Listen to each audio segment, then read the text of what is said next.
Course code B1101। तो आज हमने पढ़ना है basically practical transformer on load. तो चलिए फटाफट स्क्रीन पे चलते हैं। प्रैक्टिकल ट्रांसफॉर्मर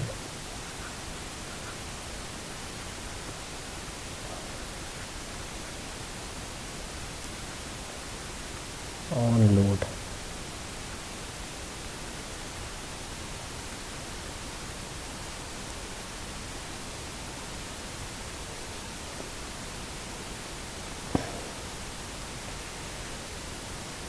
तो देखिए, प्रैक्टिकल ट्रांसफॉर्मर ऑन लोड को हम बेसिकली तीन टाइप के लोड्स की स्टडी करेंगे। फेजर डायग्राम इसका बनाएंगे।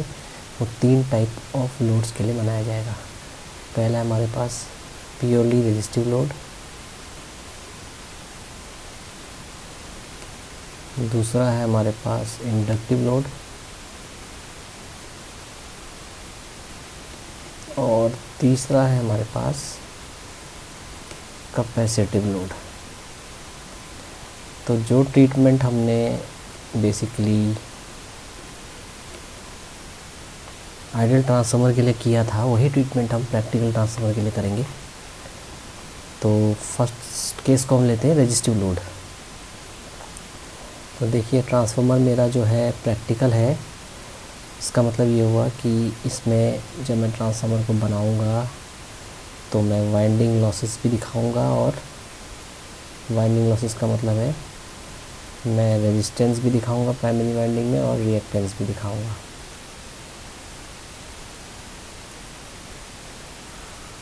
ठीक इसी प्रकार से सेकेंडरी वाइंडिंग में मैं केस ले रहा हूँ कि स्टेप डाउन ट्रांसफार्मर है, और इसमें मैंने लोड लगा के रखा हुआ है।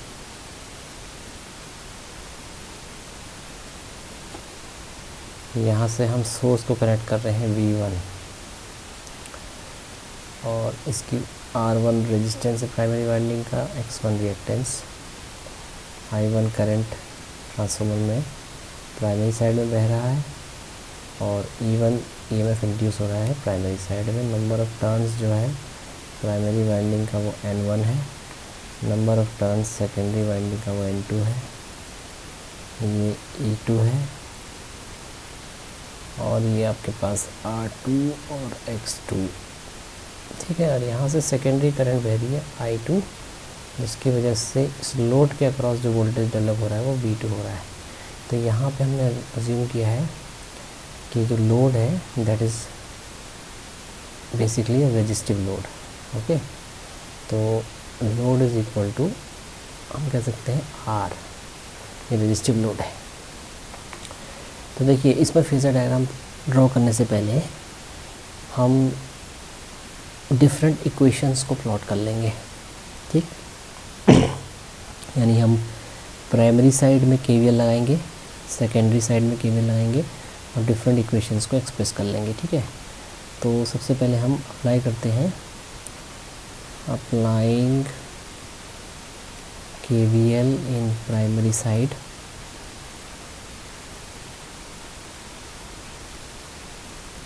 हमको क्या मिलेगा? V1 voltage minus I1 R1 voltage minus I1 X1 drop minus of minus E1 is equal to 0। E1 क्या है यहाँ पे? Voltage induced in the primary winding. ठीक है, तो ये this will become basically E1। ठीक, तो इससे हमें मिल जाएगा V1 equal to minus of E1 plus of I1 R1 plus of I1 X1। तो हमें एक इक्वेशन मिल गई हमारी जब हमने KVL अप्लाई किया प्राइमरी साइड में। ठीक, now we are going to apply KVL in secondary side. तो हमने KVL अप्लाई किया सेकेंडरी साइड में, यानी applying KVL in secondary side. देखिए, हमें वोल्टेजेस को बेसिकली एक्सप्रेस करना है, क्योंकि हमें पता है कि V1 voltage is equal to minus E1 I1 R1 I1 X1 है। इसी प्रकार से हम यहाँ से चलेंगे तो हमें मिलेगा E2 voltage minus I2R2 drop minus I2X2 drop minus of V2 is equal to 0। तो हमें मिल जाएगा E2 voltage equal to I2R2 plus of I2X2 plus of V2। ये हमारे पास मिल जाएगी हमें दूसरी इक्वेशन। तो ये बेसिकली क्या है, फेज़र सम है। तो फेज़र का मतलब इसमें हम बार लगा देंगे, ठीक है। ये सब फेज़र सम है, वेक्टर सम नहीं है, ठीक है। अब हमें क्या करना है, सिंपली इन इक्वेशंस को प्लॉट करना है फेज़र डायग्राम में। तो सबसे पहले हम वोल्टेज की इक्वेशंस प्लॉट करेंगे, उसके बाद करंट की। तो देखिए फेज़र डायग्राम क्या बनेगा हमारा, सिंपल आइडियल ट्रांसफार्मर तक यानी प्रैक्टिकल ट्रांसफार्मर है तो नो लोड तक का तो हमारा वही फेज़र डायग्राम बनेगा। फाई फ्लक्स, और हमें पता है कि जो हमारा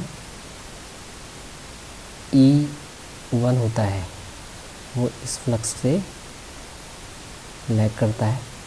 अब हमको सबसे पहले क्या लोकेट करना है, हमें लोकेट करना है E2। और E2 की इक्वेशन क्या है, E2 इज इक्वल टू है I2R2 plus I2X2 plus V2। यानी हमें ये पता है कि हमें पता नहीं है कि V2 कहाँ पर है, बट हमें पता है कि V2 और I2 जो है वो फेज़ में रहेंगे, ठीक, क्योंकि ये रेजिस्टिव लोड है। तो हम ये अज्यूम कर रहे हैं कि हमारा जो वोल्टेज का फेज़र है V2 वो ये है, सिंपल, ठीक है। ये हमारे पास V2 का फेज़र है। अब हमें पता है लेट्स से इस V2 के फेज़र में जब मैं बेसिकली I2R2 ड्रॉप ऐड करूँगा तो मुझे क्या मिलेगा, I2R2 ड्रॉप, यानी I2R2 ड्रॉप कहाँ पे होगा, V2 plus I2R2 drop plus I2X2 drop. तो ये I2R2 ड्रॉप देखिए, अगर मैं मान रहा हूँ कि लेट्स से ये V2 है तो V2 और I2 फेज़ में होंगे। तो लेट्स से ये मेरा लेट्स से हम ये अज्यूम कर रहे हैं यहाँ पे, लेट्स से ये मेरा I2 का फेज़र है, ठीक है। तो इसको हम I2 का फेज़र ले रहे हैं। अब देखिए V2 का फेज़र कहाँ पे आएगा, I2 के फेज़ में आएगा क्योंकि दोनों रेजिस्टिव लोड है। I2R2 ड्रॉप कहाँ आएगा, I2R2 भी I2 के फेज़ में आएगा। और I2X2 ड्रॉप कहाँ आ जाएगा, सिंपली यहाँ पे आ जाएगा, ठीक है, I2X2 ड्रॉप। तो इस ड्रॉप में जब हम इसको ऐड करेंगे तो हमें क्या मिलेगा, हमें मिल जाएगा E2, ठीक है। तो E1 हमारा हम जो है थोड़ा सा इसको आगे ड्रॉ कर लेते हैं। देखिए क्यों, क्योंकि हमें पता है कि जो E2 ड्रॉप है वो E1 से कम है। तो हम जो है फेज़र में बेसिकली इसको हम E2 कह लेते हैं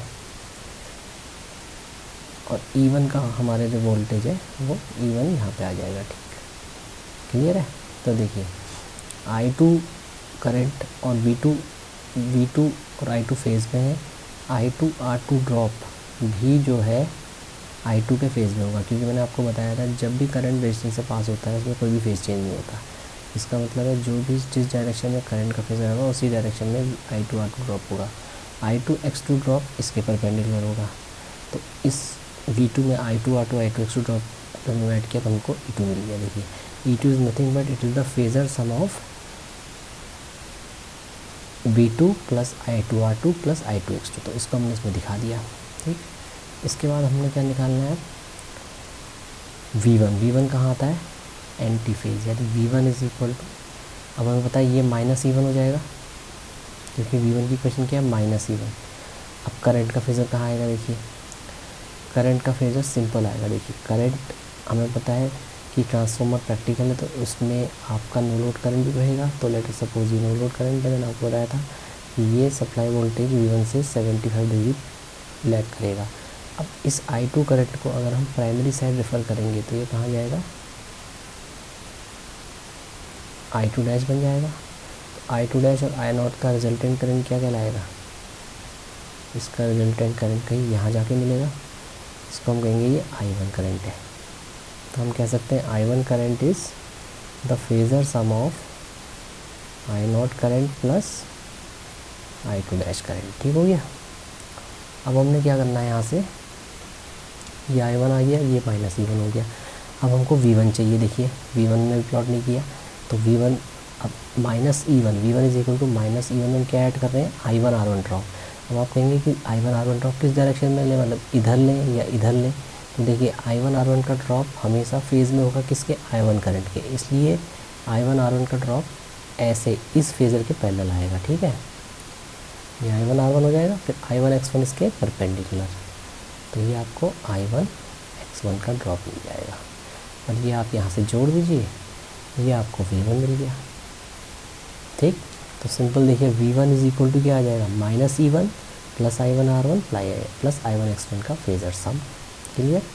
तो ये बेसिकली आपको जो है सिंपल आप कह सकते हैं एक तरीके से हमने क्या ड्रॉ कर दिया है, फेज़र डायग्राम ड्रॉ कर दिया। तो फेज़र डायग्राम कुछ नहीं है, सिंपली हमने जितने भी हमारे ट्रांसफार्मर के अंदर वोल्टेजेस हैं और करंट्स हैं, उनको हमने बेसिकली क्या किया है, एक डायग्राम में प्लॉट कर दिया है। ठीक है, और वही उसी डायग्राम को हम क्या कह रहे हैं, फेज़र डायग्राम कह रहे हैं। क्लियर है।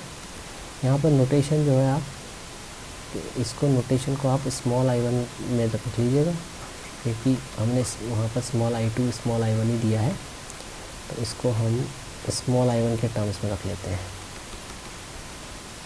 ठीक है, तो सिंपली हम कह सकते हैं ये सब जो वैल्यूज़ हैं आपकी, ये स्मॉल I1 के टर्म्स में रहेंगी।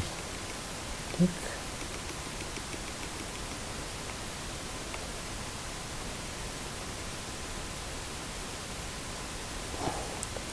सिंपल है V2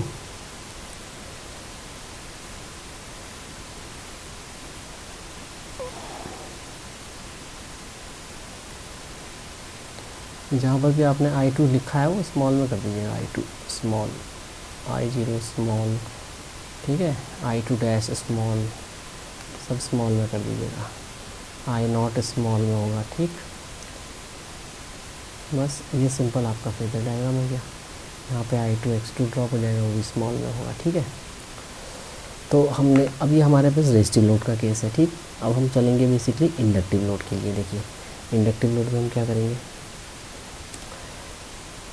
सेम इक्वेशंस होंगी इंडक्टिव लोड में भी सिंपल, बट अब हमने क्या किया, ट्रांसफार्मर में इंडक्टिव लोड को लगा दिया। तो सिंपल क्या होगा, देखिए फ्लक्स का फेज़र ऐसे ही रहेगा। अब आप देखिए E1 का फेज़र हमने लेट्स से E2 को यहाँ मान लिया। ठीक, तो हमारे पास इक्वेशन थी V1 is equal to minus E1 plus I1 R1 का फेज़र सम प्लस I1 X1 का फेज़र सम। ठीक,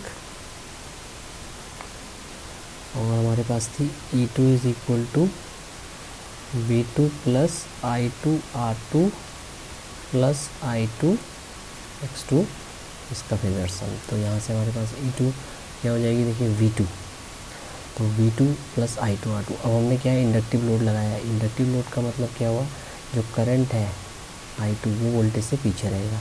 तो हम वोल्टेज का फेज़र मान लीजिए, ये मान ले रहे हैं, ये हमारा वोल्टेज का फेज़र है V2। ठीक, अब जो करंट है उससे पीछे रहेगा, माने ये हमारे पास करंट का फेज़र हो गया I2 करंट। ठीक, तो इसके ये I2 R2 ड्रॉप किसके पैरेलल होगा, इस करंट के पैरेलल होगा, यानी ये हमारा I2 R2 ड्रॉप हो जाएगा इस करंट के पैरेलल। और I2 X2 कहाँ आ जाएगा, सिंपली यहाँ पे आ जाएगा I2 X2। ठीक, तो देखिए ये हमको क्या मिल जाएगा, E1 माइनस ऑफ E1 कहाँ जाएगा, ऊपर जाएगा, माइनस ऑफ E1। ठीक, माइनस ऑफ E1 ऊपर चले जाएगा। अब देखिए सेकेंडरी I2 करंट यहाँ पे इस V2 से ∅2 एंगल पीछे है, इस I2 करंट को हम प्राइमरी साइड में रेफ़र करेंगे, तो ये क्या बनेगा, secondary current refer to primary side I2 dash. अच्छा, नो लोड करंट आपको पता ही है I0 रहता है, तो इन दोनों का फेज़र सम कहाँ पे आ जाएगा, सिंपली I1 आ जाएगा। ठीक है, ये आपका I1 आ गया प्राइमरी करंट। और अब हमको क्या प्लॉट करना है, हमें पता है -E1 में I1 R1 ड्रॉप ऐड करना है, तो I1 R1 इसके पैरेलल होगा, यानी यहाँ पे I1 R1 ड्रॉप आ जाएगा और I1 X1 इसके परपेंडिकुलर आ जाएगा। तो ये आपका I1 X1 ड्रॉप हो जाएगा और यहाँ से आप इसको जोड़ देंगे, ये आपका V1 हो जाएगा।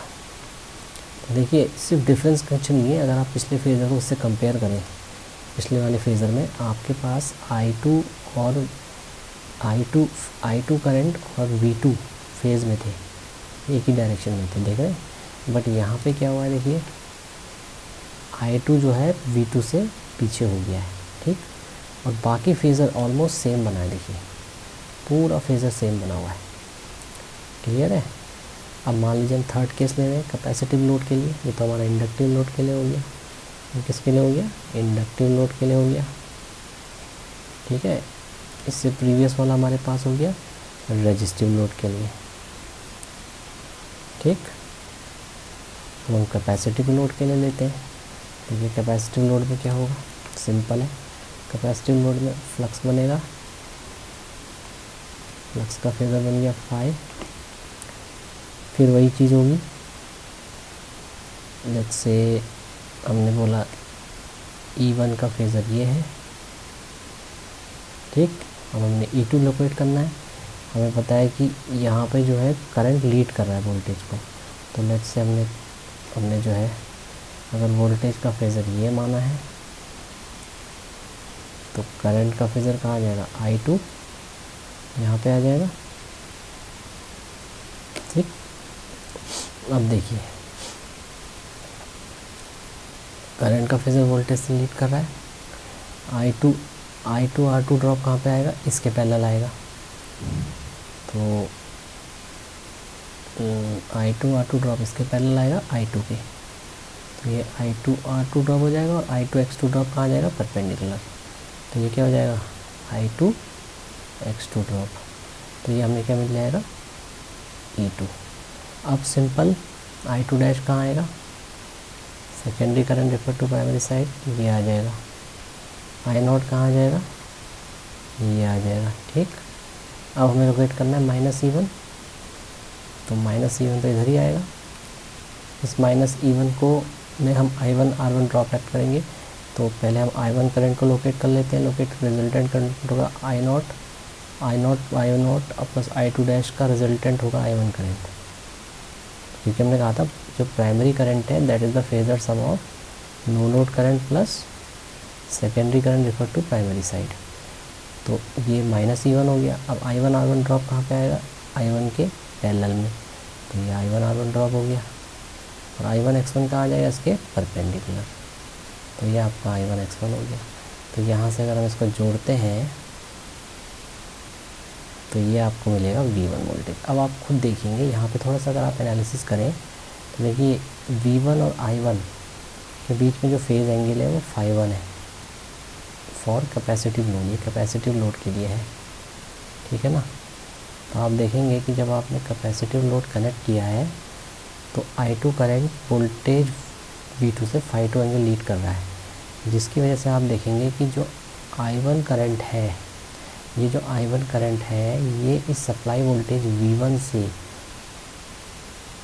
कम एंगल बेसिकली लैग करेगा।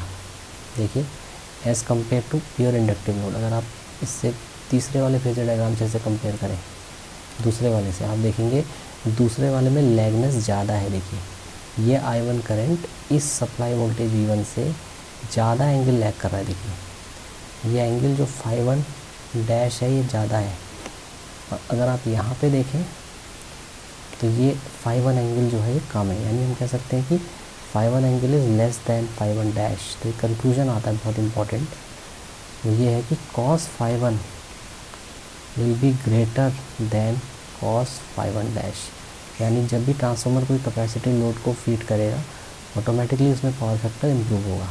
समझ में आ गया, क्लियर है, क्योंकि हमारे पास जो प्राइमरी वोल्टेज है और प्राइमरी करंट है उसके बीच में जो एंगल ∅1 है वो रिड्यूस हो गया फॉर कैपेसिटिव लोड। समझ में आ गया। तो यही आपके तीनों फेजर डायग्राम में बेसिकली प्रैक्टिकल ट्रांसफार्मर के for all the 3 types of loads, resistive load, inductive load और कैपेसिटिव लोड। मैं फिर से रिपीट कर रहा हूँ, रेजिस्टिव लोड का मतलब है आप ट्रांसफार्मर के सेकेंडरी में कोई हीटिंग लोड को चला रहे हैं, माने कि कोई हीटर आपने कनेक्ट किया हुआ है, या आपने कोई लेट्स से आपके पास कोई बल्ब आपने कनेक्ट किया हुआ है, ठीक है। तो नॉर्मली ये आपका जो है सिंगल बेसिकली रेजिस्टिव लोड है, जिसका कि पावर फैक्टर यूनिटी होगा। अगर आप इंडक्टिव लोड की बात करते हैं, इंडक्टिव लोड में आपने ट्रांसफार्मर के सेकेंडरी में बेसिकली क्या कनेक्ट किया हुआ है, कोई भी मोटर आप कनेक्ट कर सकते हैं। अब आपका ट्रांसफार्मर अगर 1 फेज़ का है, सिंगल फेज़ का है, तो सिंगल फेज़ लोड कनेक्ट करेंगे, अगर 3 फेज़ का है तो 3 फेज़ लोड कनेक्ट करेंगे, ठीक है। यानी अगर आपको हीटर्स कनेक्ट करने हैं 3 फेज़ में, तो आप क्या करेंगे, स्टार कनेक्शन में हीटर को कनेक्ट कर सकते हैं आप इस तरीके से, एक हीटर हो गया ये, एक हीटर हो गया ये, और एक हीटर हो गया ये, ठीक है ना। और इसको जो आपको है 3 फेज़ ट्रांसफार्मर के आउटपुट में कनेक्ट कर सकते हैं RYB।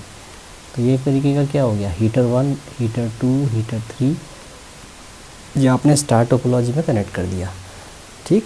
और इसको बेसिकली ट्रांसफार्मर के सेकेंडरी के आउटपुट से कनेक्ट कर दिया, तो ये हीटिंग लोड हो गया।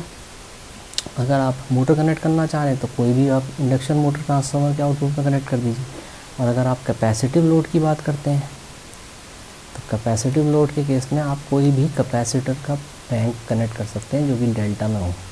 इस तरह का कैपेसिटिव बैंक आप बना सकते हैं और इसको ट्रांसफार्मर की सेकेंडरी में जोड़ सकते हैं। समझ आइए, अगर 3 फेज़ ट्रांसफार्मर है। अगर सिंगल फेज़ ट्रांसफार्मर है तो एक ही कैपेसिटर को आप जोड़ सकते हैं। यानी एक तरीके के आप जो ये डायग्राम मैंने आपका पिछला बनाया है, यहाँ पे लोड जो है, अगर आपके पास इंडक्टिव लोड है तो आप सिंपली यहाँ पर क्या करेंगे, एक इंडक्टर को कनेक्ट कर देंगे, ठीक। इस तरीके से ये आपका जो है यहाँ पर इंडक्टर कनेक्ट हो जाएगा। और अगर कैपेसिटिव लोड है तो इसको आप एक कैपेसिटर से कनेक्ट कर दीजिए, इसको हटा के फेजर डायग्राम आपके अकॉर्डिंगली चेंज हो जाएगा। क्लियर है? तो आई होप आपको ये टॉपिक समझ में आ गया होगा। Happy learning, till then enjoy the channel. जय देवभूमि, जय उत्तराखंड।